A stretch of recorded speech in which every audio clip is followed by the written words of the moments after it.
Students, welcome to IP institute. हम लोग पढ़ रहे हैं क्लास 11 फिजिक्स और आज का हमारा टॉपिक है rocket propulsion. NCERT chapter number 4 laws of motion का एक पार्ट है रॉकेट प्रोपल्शन, या फिर आप कह सकते हैं law of conservation of linear momentum का एक एग्जाम्पल है रॉकेट प्रोपल्शन। अब एग्जैक्टली रॉकेट प्रोपल्शन में होता क्या है, हमारे पास में रॉकेट है जिसके अंदर बहुत सारा फ्यूल प्रेजेंट है। अब जब ये फ्यूल बर्न होगा तो वहां पे गैसेस रिलीज होंगी। जब ये गैसेस हाई वेलोसिटी के साथ नीचे की तरफ आती हैं तो वो बैकवर्ड डायरेक्शन में एक मोमेंटम लगाती है। अब due to the law of conservation of linear momentum, जितना मोमेंटम बैकवर्ड डायरेक्शन में है उतना ही हमारे पास में एक फॉरवर्ड डायरेक्शन में भी होगा। तो जो फॉरवर्ड डायरेक्शन का मोमेंटम है वो रॉकेट को ऊपर की तरफ लेकर जाता है। तो दिस इज हाउ जो गैसेस हैं वो नीचे की तरफ आ रही है और इक्वल एंड ऑपोजिट मोमेंटम की वजह से जो रॉकेट है वो ऊपर की तरफ जाता है। जब ये गैसेस बर्न हो रही हैं तो धीरे धीरे फ्यूल का मास कम होता जाता है। जैसे जैसे फ्यूल का मास कम होता जाएगा वैसे वैसे रॉकेट की जो अपवर्ड वेलोसिटी है वो इंक्रीज होती रहती है, क्योंकि हमें लीनियर मोमेंटम को कंजर्व करवाना है। तो अभी तो मैंने आप लोगों को ये एक थ्योरी बताई इसकी। अब हम इसको एक बार मैथमेटिकली प्रूव करते हैं कि एग्जैक्टली रॉकेट में किस तरीके से फ्यूल की बर्निंग होती है और रॉकेट ऊपर की तरफ जाता है, और जब उसका कंप्लीट फ्यूल बर्नड आउट हो चुका होगा तब उस रॉकेट की वेलोसिटी कितनी होगी, या फिर जब रॉकेट ऊपर की तरफ जा रहा है तो उसके ऊपर फोर्स कितना लग रहा है, that we are going to find out today. तो सबसे पहले तो हम यहाँ पे कुछ अजम्पशंस लेते हैं, कुछ केसेस लेते हैं, फिर उसके बाद में हम लोग बर्न आउट स्पीड को फाइंड आउट करेंगे, हम थ्रस्ट ऑन द रॉकेट को फाइंड आउट करेंगे। फॉर एग्जांपल हमारे पास में सबसे पहला केस है जिसके अंदर we are having a rocket, और ये जो रॉकेट है इस रॉकेट का कुछ मास है दैट इज m0, और अभी इसकी कुछ वेलोसिटी है v0 के बराबर, कुछ इस तरह से मान लिया। या फिर हमने कहा अभी इसकी एज सच रेस्ट में है तो v0 0 के बराबर हो जाएगा और जो भी मास है वो हमारा m0 के बराबर होगा। ये रेस्ट की कंडीशन में हम अज्यूम करके चल रहे हैं। अब दूसरा केस देखा, जब ये रॉकेट चल रहा है, जब रॉकेट जा रहा होगा तो कुछ इसका फ्यूल बर्नड आउट हो चुका है, कुछ फ्यूल बर्नड आउट हो गया, मतलब अब इसका मास कुछ m रह गया और इसकी वेलोसिटी हो गई कुछ v के बराबर। ठीक है, तो हम यहाँ पे ये वाली एक सिचुएशन ले रहे हैं जिसमें किसी टाइम t पे रॉकेट का मास m है और उसकी वेलोसिटी v है। अब हम एक दूसरी सिचुएशन अज्यूम करते हैं कि for example after some time dt, मतलब बहुत ही छोटा सा डेल्टा t टाइम लेते हैं, उसके बाद में सिचुएशन क्या होगी। देखो अभी हमारी सिचुएशन ये है कि रॉकेट का मास m है और वेलोसिटी v है।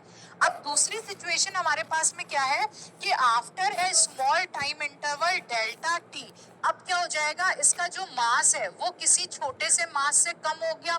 अब मास कम क्यों हो गया, क्योंकि मास यहाँ पे बर्नड आउट हो रहा है। ये फ्यूल के मास की हम बात कर, या पूरे रॉकेट के मास की बात कर रहे हैं जिसके अंदर फ्यूल का मास भी इंक्लूडेड है। तो अगर फ्यूल बर्न होगा तो इसका मतलब मास में कुछ ना कुछ कमी तो आएगी रॉकेट के।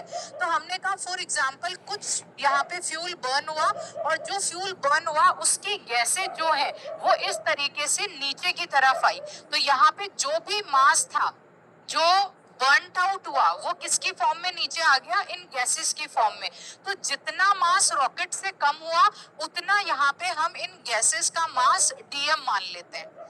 जब मास यहाँ पे कम होगा या फिर आपको जो फ्यूल की बर्निंग होगी तो वेलोसिटी में इंक्रीज आएगा। तो पहले वेलोसिटी v थी, अब हमारे पास में वेलोसिटी कितनी आ गई, v प्लस dv वेलोसिटी आ गई।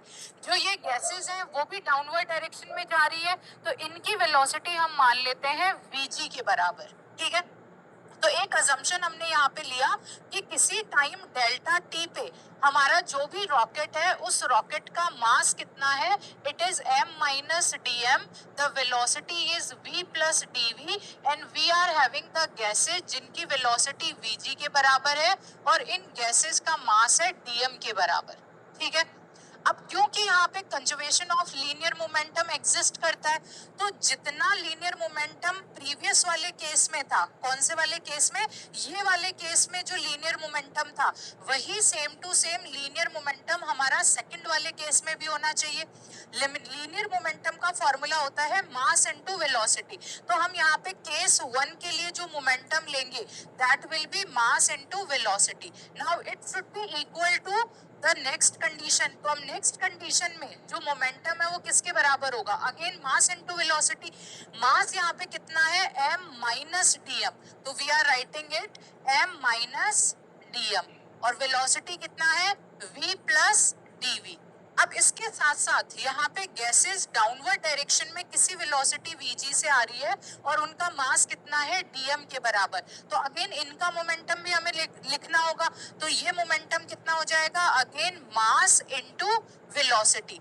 Since the velocity of gases is in downward direction, तो अगर हमने इस वाली वेलोसिटी को अपवर्ड डायरेक्शन में पॉजिटिव लिया है रॉकेट की वेलोसिटी को, तो बहुत ऑब्वियस है कि जो ये नीचे जाने वाली वेलोसिटी है उसे हमें नेगेटिव में लेना होगा। हम यहाँ पे डायरेक्शन को दिखाना चाह रहे हैं ये नेगेटिव लगा के।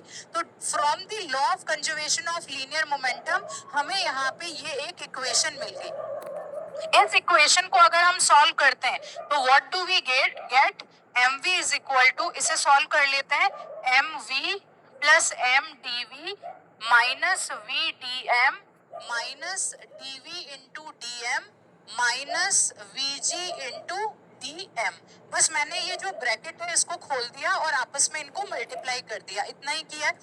अब यहाँ पे हम देखते हैं ये इधर mv है, इधर भी mv है, तो ये दोनों एक दूसरे से कैंसिल आउट हो जाएंगे। कितना बच गया, 0 is equal to m dv minus v dm।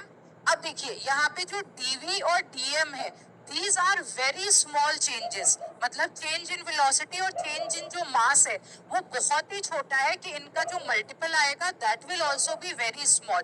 तो जो बहुत ही स्मॉल हमारे पास कोई वैल्यू होती है तो हम उसको इग्नोर कर देते हैं। तो यहाँ पे भी हम इस वाली वैल्यू को नेग्लेक्ट कर देंगे because it is very very small. तो इसे नेग्लेक्ट कर दिया, हमारे पास कितना बचा, vg into dm। This is what we have got. अब इसको थोड़ा सा अरेंजमेंट करते हैं। अरेंज करने पे ये जो नेगेटिव वाली टर्म्स है इनको आप इधर ले आओ और पॉजिटिव वाली को इधर रख लो। तो हमारे पास क्या मिला, v dm plus vg dm, this is equal to m dot dv। This is what we have got. क्या मिला है, v dm plus vg dm, this is equal to m dv। इसी को थोड़ा और रीअरेंज करते हैं। हम लेफ्ट हैंड साइड से dm को कॉमन ले लेते हैं तो हमें मिल जाएगा v plus vg, this is equal to किसके बराबर आ जाएगा, m डॉट dv के बराबर, m डॉट dv के बराबर। अब यहाँ पे आप देखिए जो v प्लस vg है वो क्या है, v is the velocity of the rocket जो अपवर्ड डायरेक्शन में जा रही है, vg is the velocity of the gases जो डाउनवर्ड डायरेक्शन में जा रही है। मतलब दोनों का सम, अगर कोई भी दो वेलोसिटीज एक दूसरे के ऑपोजिट जा रही होती है और अगर हमें उनकी रिलेटिव वेलोसिटी चाहिए तो क्या हम दोनों को ऐड कर देते हैं। तो यहाँ पे जो ये v प्लस vg हमें मिला है that is the relative velocity, और रिलेटिव वेलोसिटी हमेशा कांस्टेंट रहेगी, उसके अंदर कोई चेंजेस आएंगे नहीं। तो जो v प्लस vg है उसको हम रिलेटिव वेलोसिटी ले लेते हैं। अब रिलेटिव वेलोसिटी ले रहे हैं तो यहाँ पे ये कितना हो जाएगा, v प्लस vg, तो this will be minus u into dm, this is equal to m dot dv। Again थोड़ा रीअरेंजमेंट और करते हैं, इस m को इधर की तरफ लेके आ जाते हैं। अगर इस m को इधर लाएंगे तो हमें कितना मिल गया, माइनस का u dm upon m, this is equal to dv. This is for a very small time interval delta t. अगर हमें टोटल चेंज चाहिए यहाँ पे कि मास में टोटल चेंज कितना है, वेलोसिटी का टोटल चेंज कितना है, तो हमें इसको इंटीग्रेट करना पड़ेगा। तो now let's integrate it. Integrate कहाँ से, इनिशियल मास से लेके जो भी हमारे पास में फाइनल मास m आया, यहाँ पे इनिशियल वेलोसिटी v नॉट से लेके v तक की वेलोसिटी, जब हम इसे इंटीग्रेट करेंगे तो ये हमें दे देगा minus u 1 by m into dm। 1/m का जो इंटीग्रेशन होता है that is equal to log m। भाई आपने पढ़ा होगा 1/x is equal to log x, ये पढ़ रखा है। तो हम इसको 1/x की जगह 1/m है तो we will be writing log m, और ये कितना आएगा m नॉट m। ये हमने इसकी लिमिट ले ली, यहाँ मिला हमें v और लिमिट लगेगी v नॉट से v तक। थोड़ा सा इसको और अरेंज करते हैं, दिस विल बिकम u। अगर वैल्यूज पुट करेंगे तो कितना आएगा log m minus log m not, this is equal to v minus v not. After the integration, और इंटीग्रेशन करने के बाद जब हमने लिमिट्स यहाँ पे पुट कर दी है तो उसके बाद में हम लोगों को ये वाली वैल्यू मिल गई। अब इसका भी रीअरेंजमेंट करना है तो इसका रीअरेंजमेंट भी कर देते हैं।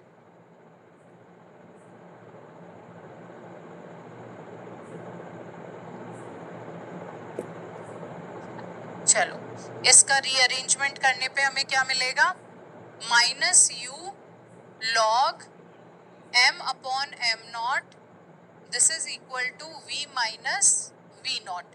अगर मैं इस माइनस को हटाना चाहूँ तो मैं m नॉट को ऊपर ले जाऊँ और m को नीचे ले आऊँ तो this minus will be removed, तो we can write it like this u log m not upon m, this is equal to v minus v naught. यहाँ से मुझे ये वेलोसिटी v चाहिए तो इस v नॉट को इधर ले आएंगे, this will be v not plus u log m not upon m, this is equal to v। This is the burnt out speed of the rocket. जब सारा का सारी गैसेस बर्न, जब सारा का सारा फ्यूल बर्न हो जाएगा, this is what, this is burnt out speed of rocket. मतलब सारा फ्यूल जब जल जाएगा तो उसके बाद में जो रॉकेट की वेलोसिटी मिलेगी that will be given by this formula, v is equal to v not plus u log m not upon m। तो यहाँ पे u क्या है, this is the relative velocity, m not जो इनिशियली हमारा mass था, m after some time t कितना मास है वो हमने यहाँ पे ले रखा है। तो ये आपके पास में burnt out speed of rocket आ गई। Now let's find out the thrust, कि इसके ऊपर कितना फोर्स लग रहा है, that we need to find out. तो देखो हमारे पास यहाँ पे एक इक्वेशन है, दिस इज द इक्वेशन जिसका यूज करके हम लोग फाइंड आउट करेंगे थ्रस्ट को, या फिर आप कह सकते हो जो फोर्स लग रहा है रॉकेट पे उसको। हमारे पास में क्या है, the equation is u dm is equal to m dv, u dm is equal to m dot dv. This is the equation. Now let's differentiate this equation with respect to time t.